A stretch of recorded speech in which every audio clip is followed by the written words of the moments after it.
What is going on, YouTube fam? This your boy Tony 2 times, and we back with another episode of Hood Tales, man. Before I start, be sure to tap that like button. You definitely gonna want to watch this video to the end to hear the full story. This like two situations in one, so make sure y'all keep up with me. It's a lot of twists and turns. For all the day one fam, thanks for tuning back into another episode. Y'all already know it's all love. If you're new to the channel and you feeling the content, feel free to subscribe.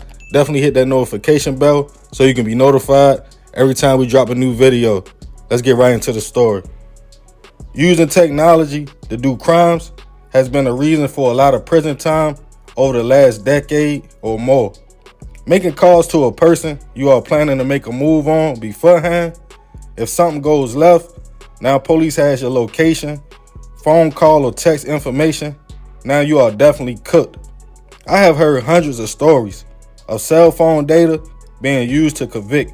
But despite it all, some people still are reckless and believe phones, social media, or text messages are their friends, even when going on a hit. On another side of things, you have groups of young men and women that are out here with blicks and thinking a few dollars is some real money, and they are willing to take a life for that, what they so-called game. Until you get in that jam and realize your right and left hand man will definitely tell everything. Once them people start talking 40, 50 years, football numbers. And the sad thing is, most friendships nowadays are based on what I could do for you, or if I'm green enough to let you use me or finesse me. And if not, I'm not real. Now comes the backdoor culture, setting up a friend, even blood relatives, to be targeted by someone you rock with more for whatever reasons. I don't even understand how street dudes are out here still trusting anybody. It's super cruddy right now, and life is cheap. And on this episode of Hood Tales, we will be taking it to Pensacola, Florida, to discuss a case of 4 associates that got jammed up for a hit after a deal that went wrong. Also, a second side of the story, when 2 involved in the first hit also was charged with another one after it was discovered one of the men backdoored his own brother. According to sources, back in 2021, 20-year-old Marcus Atienza had just graduated high school like a year prior. And like most young men, he was trying to find his way. His mother brought the young man to America from the Philippines when he was like 13 years old. Marcus was said to have a little side hustle, selling grass from time to time. On November 7th, 2021, some associates of Marcus decided to contact the young man to grab something. 20-year-old Nicholas Wells and 23-year-old Ellis Clark Jr. The 2 men were cooling with a young couple that day. 19-year-old Talib Billingsley and her 20-year-old boyfriend, Delarian Gaffney. Ellis and Nicholas decided to use Talib's phone to text Marcus where to meet. The young lady also had her mother Jeep. As they all headed to the meeting spot, the young couple sat in the car parked around the corner, while Ellis and Nicholas went to holler at Marcus. Not too long after, shots rang out, and the 2 men ran back to the whip. They told the young lady hurry up and drive. They told her boyfriend the deal went left, but they had grass, money, even Marcus's ID. As they all headed back to Talib's house, the men talked about what happened. Ellis allegedly shot at Marcus, but missed. Then Nicholas doubled back and shot the young man twice in the head. Police responded to calls from neighbors of shots fired on Rawls Avenue and Ensley to find Marcus in the driver's seat of his vehicle with the car still running, unfortunately already gone at the scene. Neighbors told detectives they saw 2 men open the driver's side door to Marcus's car, fire shots, then run back to a white Jeep Cherokee. The car would then flee. They also provided video surveillance from homes in the area of the vehicle leaving. After going through Marcus's phone, police saw text messages coming from Talib's phone, instructing the young man where to meet. They were quickly able to get an address for the young lady and go to her home, in which a white Jeep was in the driveway, registered to her mother at the time. She was placed under arrest, and Marcus's ID was found in her purse. Her boyfriend was also snatched up that was at the home with her. A story started to unfold, and it seemed like the two got used by Ellis and Nicholas for a robbery. As more information came out, the young couple were charged with accessory after the fact of a hit.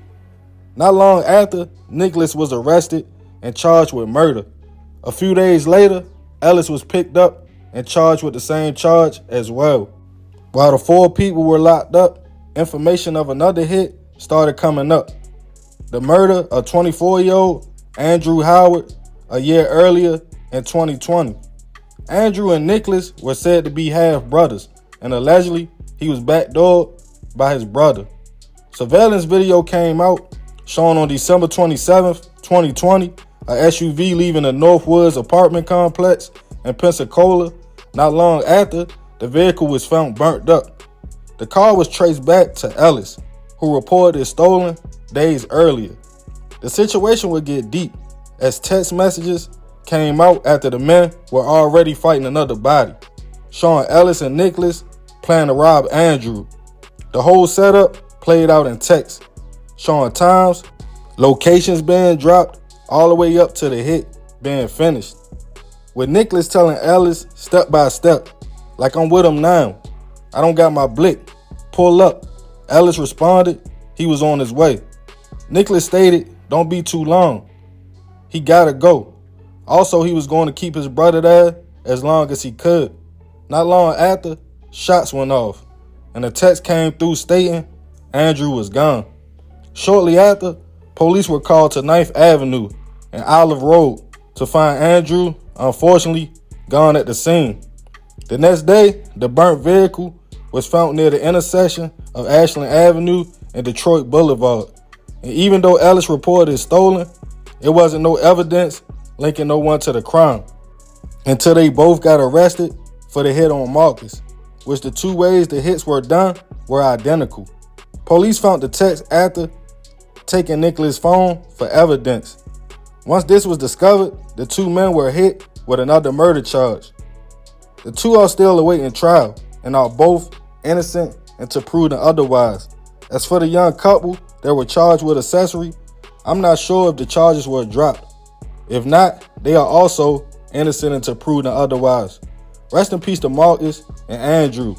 I send my deepest prayers and condolences to both families. This whole situation is crazy. I feel Ellis and Nicholas had a strong bond, and anybody else, including family, was expendable in their plans, even the couple. It's crazy you can't trust your own little brother because he might have love for someone in the streets more than you. Marcus lost his life over 2 bags of grass and a few dollars, and Andrew backdoored by his own blood. More of this story, it's no more loyalty at all. It's all about benefits. A person will keep you around, wait till the perfect opportunity. They feel like they can come up off you and get you gone. Watch who you call bro or keep in your circle, because whole time you could be a pawn in other people's game. So remember, we gotta succeed, not to fail, so we won't be just another hood tale. Man, crazy story, man. Rest in peace to both of them young men, Marcus and Andrew. Y'all heard the story. Like I said, all parties involved are innocent until proven otherwise. The case hasn't always fully made it to trial yet, but y'all definitely let me know what y'all think about this situation in the comments. Remember to keep it respectful. Y'all already know it's another episode of Hood Tales. Appreciate you if you made it to the end, fam. This your boy Tony 2 times. Love, I'm out.